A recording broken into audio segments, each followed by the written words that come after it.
જય શ્રી કૃષ્ણ મિત્રો હાલ માગસર મહિનો ચાલી રહ્યો છે અને આજે માગસર સુદ એકાદશી એટલે કે આપણે એમને મોક્ષદા એકાદશી એટલે કે ભાગવત ગીતા જયંતિ આપણે એમને કહીએ છીએ। આપણે ઘણીવાર સાંભળ્યું હશે કે શબ્દ એક શોધો તો સંહિતા નીકળે અને કૂવો એક ખોદો તો સરિતા નીકળે, જુદી જ તાસીર છે આ ભૂમિની, અહીંયા મહાભારત વાવો અને ગીતા નીકળે। મિત્રો, મહાભારતનું પ્રાગટ્ય કેવી રીતે થયું અને એમની આપણે માહિતી આજની આ વાર્તામાં કરીશું। માગસર સુદ એકાદશી એટલે કે મોક્ષદા એકાદશી, જેમને આપણે ગીતા જયંતિ તરીકે ઓળખીએ છીએ। આ માસની સુદ એકાદશી એ કુરુક્ષેત્રની યુદ્ધભૂમિમાં શ્રી કૃષ્ણના મુખમાંથી ગીતાનું પ્રાગટ્ય થયું। દેવી દેવતાઓ પૂજન અર્ચન અથવા તો એમની જયંતિઓ ઉજવે એ સ્વાભાવિક છે, પરંતુ ભગવદ્ ગીતા ગ્રંથની જયંતિ પણ ઉજવાય છે। એ ભારતીય ધર્મ સંસ્કૃતિની વિશેષતા છે। ગીતામાં યોગ વિદ્યા અને બ્રહ્મ વિદ્યાનો સમન્વય થયો હોય। ગીતા જયંતિ બ્રહ્મ વિદ્યા અને યોગ વિદ્યાની જયંતિ રૂપે આપણે ઉજવીએ છીએ। ગીતાની પૂજા ફળ ફૂલથી ન થાય, એનું તો વાંચન, ભાવન અને મનન કરી અને હૃદય મંદિરમાં એની સ્થાપના થાય તો સાચા દિલથી એમના સિદ્ધાંતોનું આચરણ કર્યું કહેવાય। અર્જુનના માધ્યમથી શ્રી કૃષ્ણે વિશ્વને આપેલો એક જીવનનો અમૂલ્ય ઉપદેશ, અને એ આપણે આ ગીતા જયંતિને દિવસે એટલે કે ગીતાજી પ્રગટ થયા એમાંથી થયો। ગીતા તો શ્રી કૃષ્ણ અને અર્જુન વચ્ચેનો તાત્વિક સંવાદ છે, પરંતુ અર્જુન અનન્ય અને અત્યાચારથી ત્રસ્ત બનેલો માનવ જાતિનો પ્રતિનિધિ છે, જેમાં આપણે સર્વે આવીએ। પરિણામે આ સંવાદ નર નારાયણનો બંનેનો રહ્યો છે, અને શ્રી કૃષ્ણ વ્યક્તિત્વનું વિવિધ રંગી છે।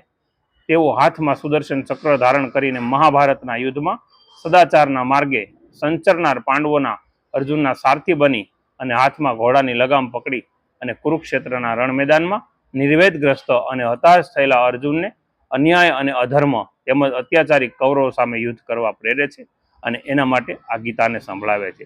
શ્રી કૃષ્ણના મુખ કમળમાંથી શાંતિ, સત્ય અને જીવન મૂલ્યોની સંજીવની સમી ભગવદ્ ગીતા રૂપી વિશ્વ કવિતા પ્રગટી।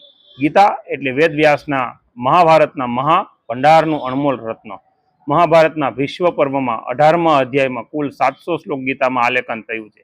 ગોંડલના શ્રી ભુવનેશ્વરી પીઠ દ્વારા સંશોધન કરી અને પ્રકાશિત ગીતામાં 775 શ્લોક છે। આટલા શ્લોકો બીજા કોઈ ગીતામાં પ્રગટ થયા નથી। ગીતા એટલે ઉપદેશોનું દુગ્ધામૃત। ભારતીય વેદાંતની ગંગોત્રી એટલે ઉપનિષદો, અને ઉપનિષદોમાં જીવ જગત અને જગદીશની ચર્ચા વિચારણા થઈ છે। આવા ઉપનિષદો રૂપી ગાયો દોઈ અને શ્રી કૃષ્ણે એકત્રિત કરેલું દુગ્ધામૃતનું જીવામૃત અમૃત એટલે ભગવદ્ ગીતા। સર્વોપનિષદો ગાયો દોગ્ધા ગોપાલનંદ પાર્થો વત્સ સુધી ભક્તા દુગ્ધમ ગીતામૃત મહત, અર્થાત સર્વ ઉપદેશો રૂપી ગાયો એ ગાયોના દોહનાર ગોપાલનંદ, અર્થાત સર્વ ઉપનિષદો રૂપી ગાયોને શ્રી કૃષ્ણએ ઉત્તમ દૂધ રૂપી ગીતામૃત પાન કરાવનાર વાછરડા સ્વરૂપે સદબુદ્ધિવાળો પાર્થ એટલે કે અર્જુનને સંબોધ કર્યો છે। ઉપનિષદોમાં વિશાળ મહાસાગરને શ્રી કૃષ્ણે પોતાની નાનકડી ગીતાની ગાગરમાં સમાવી દીધી। ગીતાની ગાગરમાં સર્વે વિદ્યાશાસ્ત્રોનું સારવેલું અમૃત છે, અને એ અમૃતના પાનથી આપણું સૌનું જીવન સફળ થાય છે। પતંજલિના યોગશાસ્ત્રની ભૂમિકા અને ઊંચાઈ પણ આ ગીતાની અંદર વર્ણવી છે। યોગ પુરુષ ભગવાન શ્રી કૃષ્ણે અર્જુનને માધ્યમ બનાવી અને માનવ જાતને 3 સૂત્રોનો ઉપદેશ આપ્યો। પહેલું, નિયતમ કુરુ કર્વત્વમ, તું તારું નક્કી કરેલા કર્મો અને કર્તવ્યો કર। ગીતા સંસારમાંથી ભાગી જવાનું કહેતી નથી, એ તો એમ કહે છે કે સંસારમાં રહી અને પોતાના જે કર્તવ્યો હોય તે નિષ્ઠાથી બજાવતા। સૂત્ર બીજામાં કહ્યું છે કે યોગ કર્મ સુ કૌશલમ, કર્મ કરવામાં કુશળતા કેળવવી એ જ યોગ છે અને એ જ સાધના છે, અને એના દ્વારા જ મનુષ્ય છે એ કર્મને પામી શકે છે। કર્મ કરવામાં વેઠ ઉતારીએ તો કર્મમાં કુશળતા આવે નહીં। અને ત્રીજું, મહાફલેશુ કદાચનમ, ફળની આશા અપેક્ષા રાખ્યા વિના નિષ્કામ ભાવે કર્મયોગ કર। ફળની કદાચન ભાવના તૃષ્ણાથી કરતા કર્મના મન, હૃદય અને એકાગ્રતા ન જળવાય। આ 3 ભાવના છે એ સૂત્રોમાં યોગ્ય વર્ણવેલી છે। ગીતાના 18 અધ્યાયોમાં અનુક્રમે 3 અધ્યાયોની ચર્ચા થઈ છે। પહેલા 6 અધ્યાયોમાં કર્મયોગ, બીજા 6 અધ્યાયમાં ભક્તિ યોગ એટલે કે ભક્તિ માર્ગ, અને છેલ્લા 6 અધ્યાયોમાં જ્ઞાન માર્ગ એટલે કે જ્ઞાન યોગની ચર્ચા વિચારણા થઈ છે। શ્રી કૃષ્ણે પતંજલ યોગ વિદ્યાને ઊંચી ભૂમિકાઓ લઈ જાય એનો વ્યાપક અર્થ કર્યો છે। જીવન સંસ્કારના મુખ્ય 3 માર્ગો કર્મ માર્ગ, ભક્તિ માર્ગ અને જ્ઞાન માર્ગ યોગ શબ્દોથી યુજ ધાતુમાંથી બન્યો છે, અને તેથી તેઓ સામાન્ય અર્થ સાથે જોડાણ સુધી મન, હૃદય અને બુદ્ધિનું કર્મ, ભક્તિ અને જ્ઞાન સાથે જોડાય અને તન્મયતા ન સધાય ત્યાં સુધી ત્રણેય કુશળતા કે નિપુણતા પ્રાપ્ત ન કરી। ત્રણેય યોગ ન થઈ શકે. વળી યોગની એ બીજી વ્યાખ્યા પણ ગીતાકારે કહી છે કે સમત્વમ યોગમ ઉચ્ચતે, એટલે કે સમતા કેળવવી એ જ યોગ છે.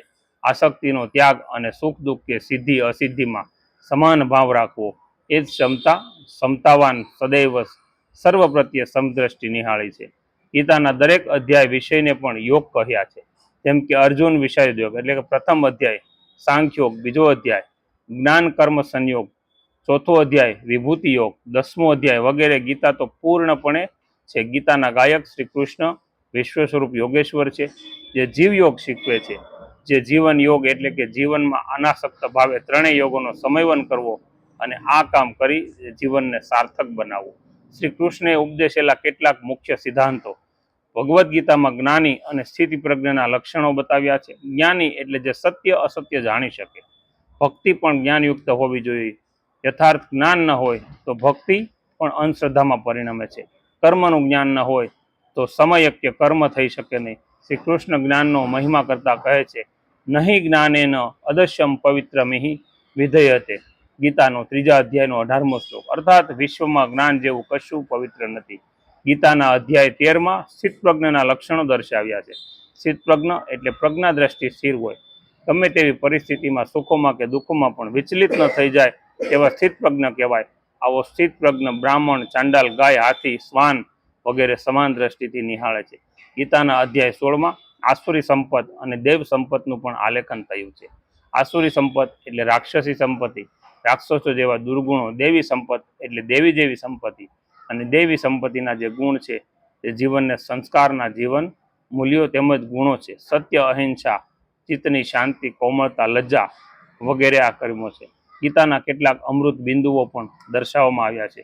ગીતા કહે છે આત્મા અમર છે, તેને શાસ્ત્રો છેદી નથી શકતા કે અગ્નિ બાળી નથી શકતી. આત્મા અને પરમાત્મા બંને વસ્તુ એક જ છે. માનવ જીવન ત્રિગુણી છે, સાત્વિક, રાજસી અને તામસી.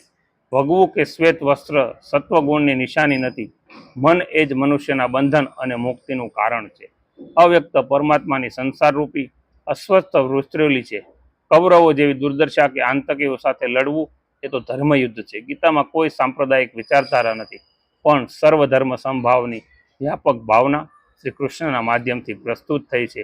આવા વિશ્વગુરુને ભગવાન શ્રી કૃષ્ણને આપણે વંદન કરીએ. કૃષ્ણમ વંદે જગદગુરુ. જય શ્રી કૃષ્ણ.